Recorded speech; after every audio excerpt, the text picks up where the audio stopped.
There's no telling who's come and gone, and your world's come crumbling down.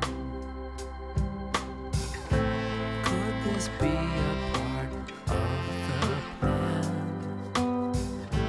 Won't somebody please understand? All you can do is the best you can when your world comes crumbling down.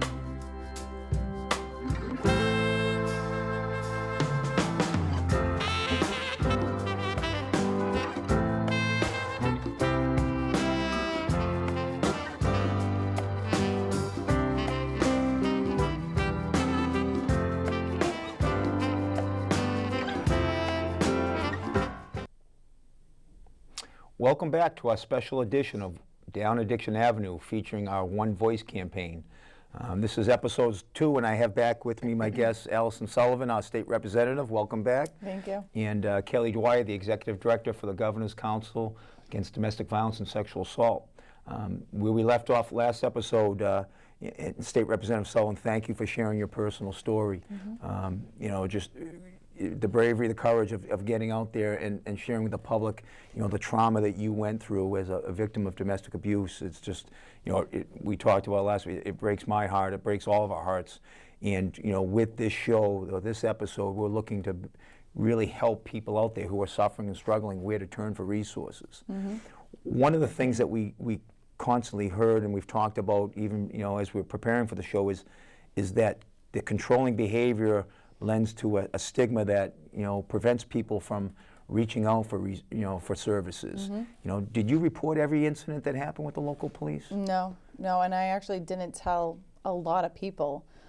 It wasn't until the last incident that I actually spoke the words. I knew exactly what was going on. People around me knew exactly what was going on. But to actually speak the words that I became a victim was so tough for me. Because, as my sister said, I was a very strong young woman, and that dependency killed me. And the fear was very real. I mean, the man that did this to me is a very dangerous person. Luckily, I was able to obtain a restraining order against him, but I didn't report every incident. I pretty much, once I finally got to that point to report, I pretty much just blabbed everything. It was just, this is what's happened. And I just kind of started from the very beginning to the very end and just told everything at once. So for that reporting piece, and we were talking, Kelly, earlier, you know, is there a percentage of what domestic violence, sexual assaults, actual incidents reported that actually occurred, or, you know, that reporting piece, it's underreported, is that fair to say? Yeah, I think I shy away from looking at statistics only because sometimes it's a skewed view. And for those of us that work in the field, we understand the dynamics that people that we help don't necessarily go through the criminal justice system, don't necessarily, especially as direct service providers, have that confidentiality and privilege. So those may be seeking services, but may not, besides whether it's help navigating to get a degree or to help, you know, get a house or some sort of housing, various things like that.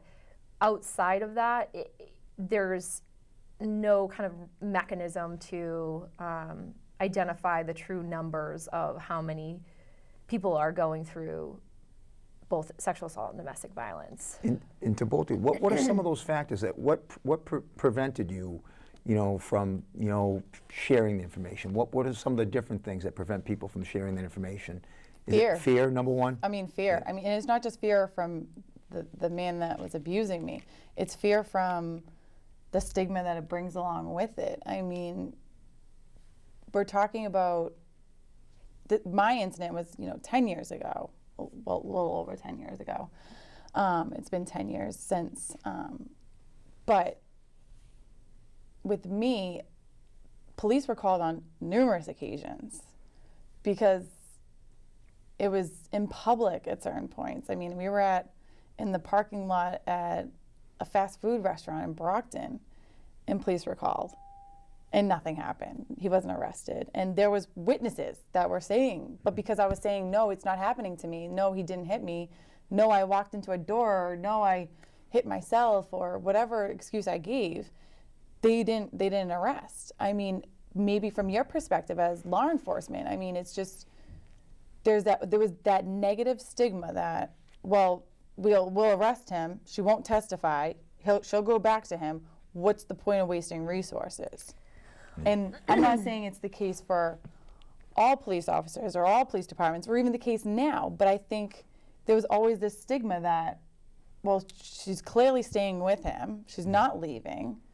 She's, you know, when you go to court, I mean, you can probably talk more on that from your perspective as an advocate when you worked for the DA's office, but it was very low numbers for victims to testify. Go forward. I didn't testify.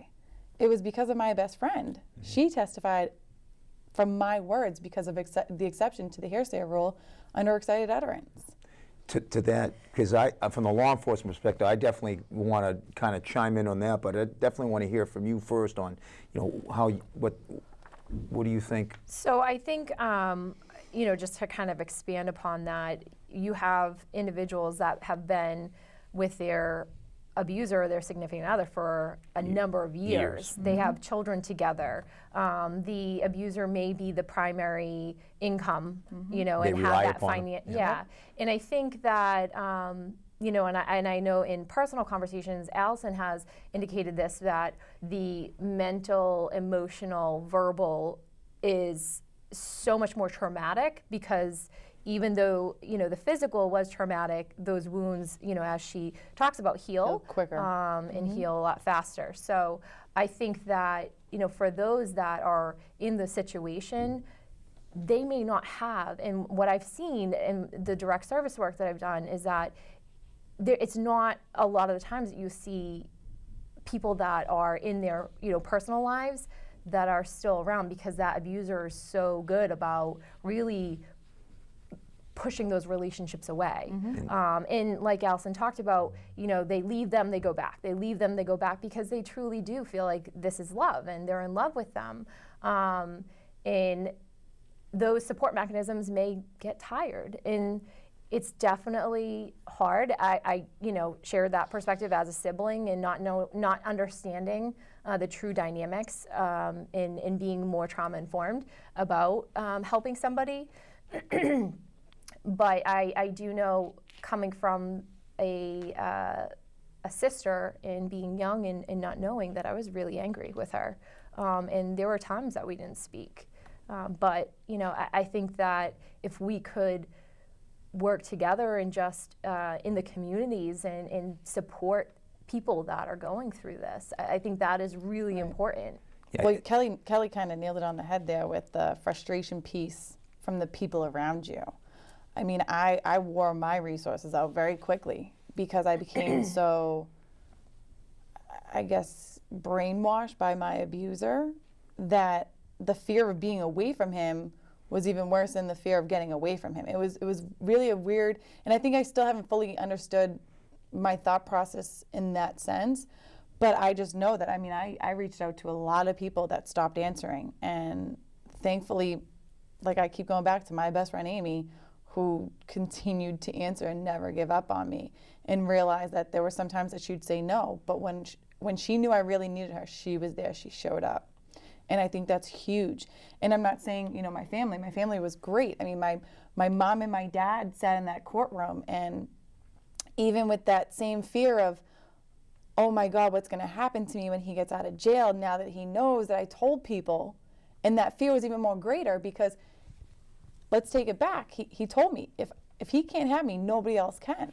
And I fully believed him. That he would do something. I mean, this man had, I'd speak on how dangerous he was. He had access to firearms. I actually had a firearm held to my side because I wouldn't tell him where my vehicle was. So out of fear of him shooting me, I told him, but even then I ran from him. When I finally got to my car, he took off. But it's that fear, the fear of him hurting my family, the fear of him hurting my friends, the fear of him hurting me. I mean, it was everything. So we're talking, there's multiple reasons why. I mean, you hit on a couple of them.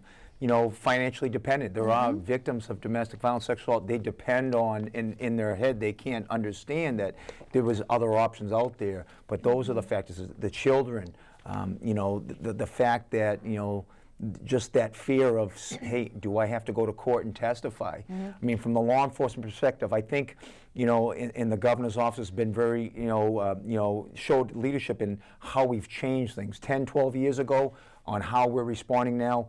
I mean, we didn't know about trauma-informed, situations, being trauma-sensitive. A lot of times from the law enforcement perspective, I think officers would go to a call and say, "Oh, we've been here before. This is, this is the 10th time we're here, and we helped get a restraining order." Then the next day, the restraining order is dropped. I, as police officers, we need to recognize that that's going to happen because you're in fear. Victims are in fear, and we need to recognize. And I think we've improve that. I think we need to do a better job as a community as a whole, recognizing that, you may drop a restraining order and go back with them because of that controlling behavior. We need to recognize that we've got to be there again, or even make more proactive outreach. And I think that's some of the challenges. I know you probably want to say something, but I also want to make a point that, my situation, the perpetrator, my abuser, was very much a very dangerous person. But that's not always the case either. Just because, people have this stigma that a victim looks a certain way, they also have this thought that an abuser looks a certain way. And we have to be very clear, they don't. They can be the nice guy in the nice suit, or the nice woman in the nice suit, or the businessman, or even somebody that's very active in the community.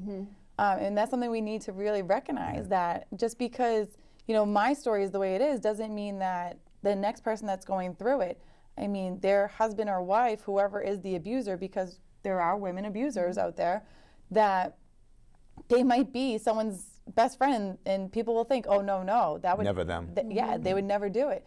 Just like parents will say, oh, no, my son or daughter will never become a victim. There are people that look normal that are abusers. And that's a great point. It's, social substance use disorders, mental health, we see a lot of these similar trends, and the stigma, to me, is still the #1 problem across the board.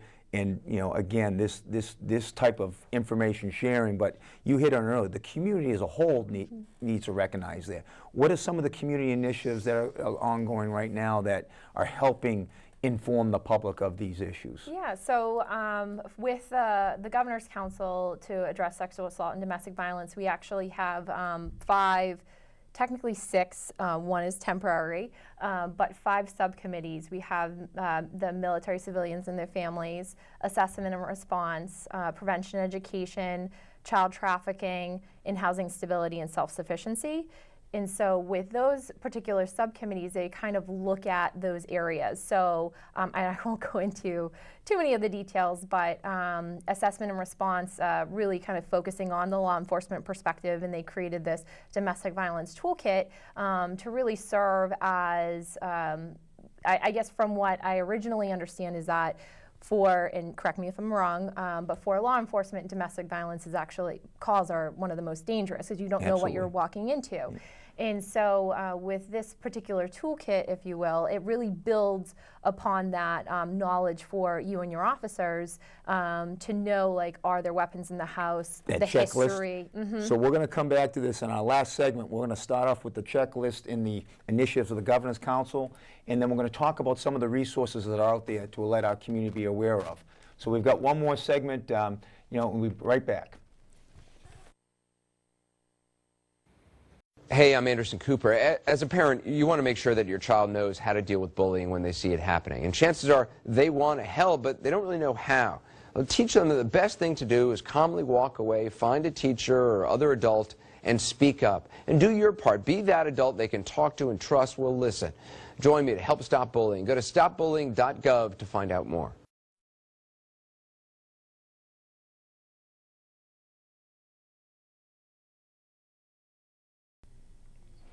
Welcome back. We have our last segment here with State Representative Sullivan and Kelly Dwyer, Executive Director for the Governor's Council Against Domestic Violence and Sexual Assault. We've covered a lot in these 2 episodes. We left off, Kelly, we were talking about the Governor's Council and the different facets or the different missions of the different work groups. You touched on the law enforcement toolkit for our officers to kind of help guide them for handling these calls. Can you kind of bring us back up to speed on some of those facets? And so with the toolkit in particular, not only that piece with law enforcement, but it really ties in kind of the three major entities from my perspective, if you will, which being law enforcement, the DA's office, and local domestic violence community-based organizations to really close those gaps, tighten those relationships, and build that support mechanism for those going through trauma. Because if they, if they report to the police, but then even if they don't go through or whatever happens with the criminal justice system, they still have that direct contact with the DV service provider to help navigate that too. And both of you have experience as advocates. I know District Attorney Tim Cruz's office has been very proactive in domestic violence prosecutions. The Assistant District Attorney Jessica Alumba, who oversees that unit, we collaborate with on your Governor's Council. What are some of from the advocate's perspectives, what are some of the things an advocate can do for a victim that a police officer or someone else might not be able to kind of help guide them? Yep, so with domestic violence, community-based organizations, so separate and apart from the DA's victim witness advocates, they actually have confidentiality and privilege. So realistically, if a survivor comes in, they tell their story and then they're like, no, actually it didn't happen. And then the next day they say, it did happen. Tell those stories to the advocates, because then they can work through that trauma and kind of guiding them to heal. So they have, and it varies from DV organization because they have many different facets that they cover, but just that support through that trauma. And just advocacy in whatever that individual needs. So housing, food, education, transportation, they're kind of their central focal point. And then helping them navigate through the criminal justice system, connecting them with the local resources, particularly Safe Plan to talk about restraining orders, things like that. So they are great in being able to just navigate the various networks that can support that individual on whatever they need, and really just giving that control back to that person that was taken away. So. And you hit on a key word. We keep on talking about trauma. And certainly a victim, you were traumatized. In addition, the family members, and we talk about it a lot, I talk about it a lot with our different initiatives with the school, trauma-sensitive schools now. We have children that are witnessing these violent events in the home. What we do here in East Bridgewater is, and we started about 2 years ago, we call it the Kid in Need program. If there is a situation that our police officers respond and there are children in the home or they witness violence, and over any type of situation, we'll notify the school through this secure communication system. So the school behavioral specialists, they know that morning, and there was actually one this morning, Johnny Jones is a kid in need. Those code words is all we share. When we polled our numbers for last year, half of our kid in needs were domestic violence offenses. Wow. So that's a real telling piece. We talk about trauma, and we can never, estimate or we can't do enough for the victims. But the family members are absolutely victims of that trauma. So how we, train people to recognize trauma and being trauma sensitive, I think, is a key piece to this. Yeah, and I think additionally, and I can't speak enough about the Lieutenant Governor and how passionate she is in this area. But one of the subcommittees that I kind of mentioned, the sixth subcommittee that's temporary, is for the statewide public awareness campaign, which is going to focus specifically, so it's the awareness and prevention campaign. Great. So even though it doesn't specifically talk about sexual assault or domestic violence, it really kind of engages with youth around healthy relationships. And that's not just intimate partner, but what does a healthy relationship look like? The messaging, we would love for it to be empowering. It's set to be launched in the next couple of months. It's a lot of the the campaigns, obviously, with the primary audience being youth. It's going to be where youth are at. There will be forward-facing and support mechanisms for those adults that are somehow directly involved with youth, whether caregivers, teachers, law enforcement, various entities like that, youth-serving organizations. Because obviously, even though it doesn't specifically talk about sexual assault and domestic violence, reports of that could come about from youth that are experiencing it. That kind of, it's like, oh, A trigger. yeah. So back to your story, at 15 years old, I mean, if this type of program, and I know we're doing some things like that with the health and wellness, had that been available to you, or maybe if you'd had information, potentially, do you think if you had a curriculum out there that talked about healthy relationships, do you think that could have helped you in your situation? I mean, it most definitely could have. I can't say whether it would have or not, but I know that if I was told, these are the signs you need to look out for, that these aren't healthy, that you may think at that very moment that they're healthy, then maybe I could have at least cut it shorter than the length that it did go. Yeah. I mean, we talk about being aware of the different resources that we have, and the court side of it is the restraining orders. And I know from my perspective, I was in fear of getting a restraining order because that was something that the police officers always said to me when they did interact with me. I mean, I did have interactions with police officers on multiple occasions, but I wasn't ready to report. Yeah. So I never went on like a statistics in the sense of, okay, this is confirmed domestic violence. It's only that there was a call about domestic violence. But I wasn't aware that even going getting a restraining order, that I didn't actually have to speak. I could write it down and the judge can read it and then make the determination. Because I think your biggest fear as being a survivor is speaking in front of your perpetrator. I then received a restraining order that is now a lifetime restraining order, which I wasn't even aware of. And on that hearing, though, I was very much in a different place than I was when I first obtained a restraining order. And I did want to speak. I wanted to actually say the words that what he did to me and what he put me through, and not only me, but my family. I wanted him to know that he no longer had that control over me. But having that option to have the judge just read it is very crucial. And I think many people don't know that's an option. And I think I know one of the things we're doing here now, we actually have a domestic violence outreach unit. We're actually copying the same model we do for our overdose, post-overdose follow-ups and our mental health calls. So now within 24 to 48 hours, an officer from our domestic violence outreach unit will contact a victim, make sure that all the resources were offered there. Anyone can go and get a restraining order at the district court, anywhere, any district court. You can come down to the police station, any police station, say, I need help. And we are trained to help guide people through that process. So I think that awareness is key, and that's why for the community, if you know someone that needs help, contact the police department, go to our website, go to the Governor's Council's website. There are so many resources out there, and I think that's one of the things as we're wrapping up this episode as we do is there are resources out there, but the general awareness of that struggle, and I'm looking forward to the Governor's Council campaign because that's going to bring it on a statewide level. Yep.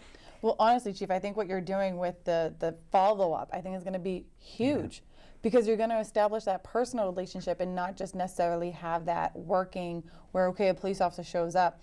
I know it was very instrumental for me having those personal connections with certain police officers in the community. So we've started doing it since January, and one of my initial fears was that, people are going to be apprehensive when we're calling. We're not.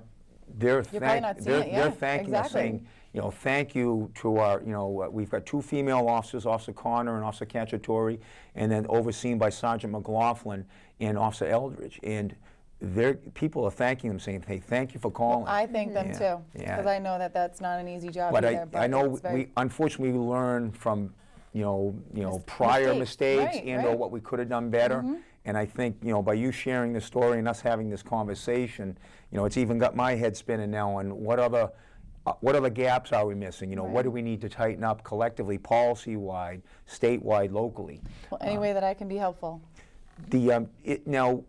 On the larger scale with the Governor's Council, you've got this campaign. So what's the plan? How long is the campaign going to go for? Or? So right now they're kind of working out so more advertising is the vendor that DPH, so it's the Department of Public Health that received the funding selected.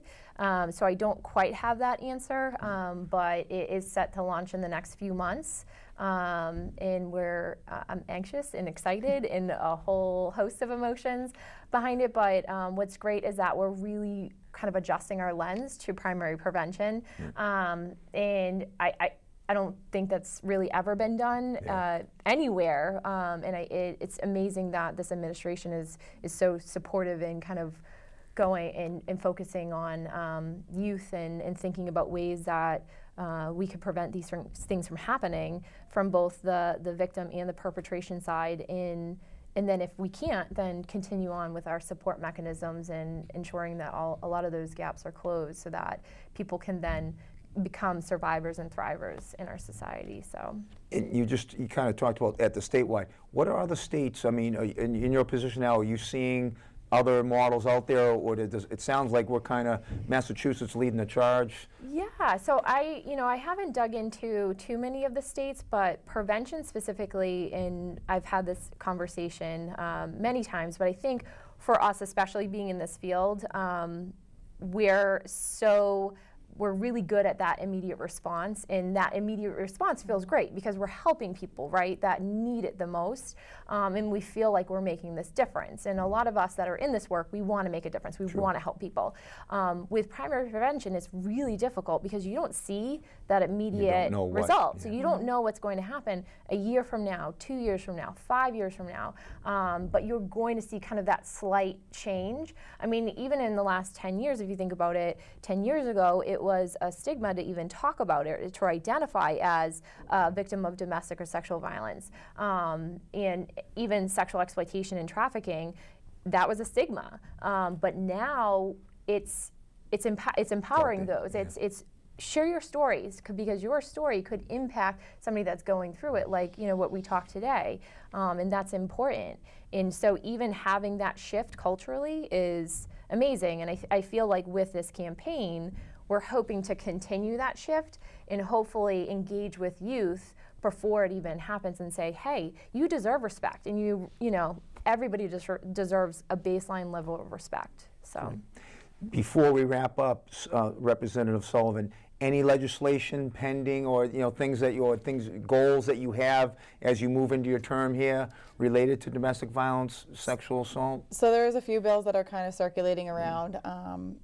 And I'm definitely going to keep my close eye on those bills and see how they come out of committee and what they look like. Obviously, I want things that are very much victim-driven and protect victims. I know that there's one that I believe it was Marjorie Decker that filed legislation as far as sexual assault on college campuses, and seeing the increase there and making sure that college students know their rights and know that they have the right to report to a actual police department and not just the college campus police. Great. Well, thank you both for your time. Thank you for sharing your story. Your impact across this region, I already know, it's already made an impact in me. And as I get back to the department, we'll be sitting down and coming up with more initiatives. But thank you for sharing. Thank you for your leadership, Kelly, and look forward to working with you on the Governor's Council. And thank you to the One Voice Campaign EB on Instagram, One Voice EB. This is the month of healthy relationships, bullying, and really standing up and stepping out against that. So thank you to our residents, and look forward to seeing you on the next episode.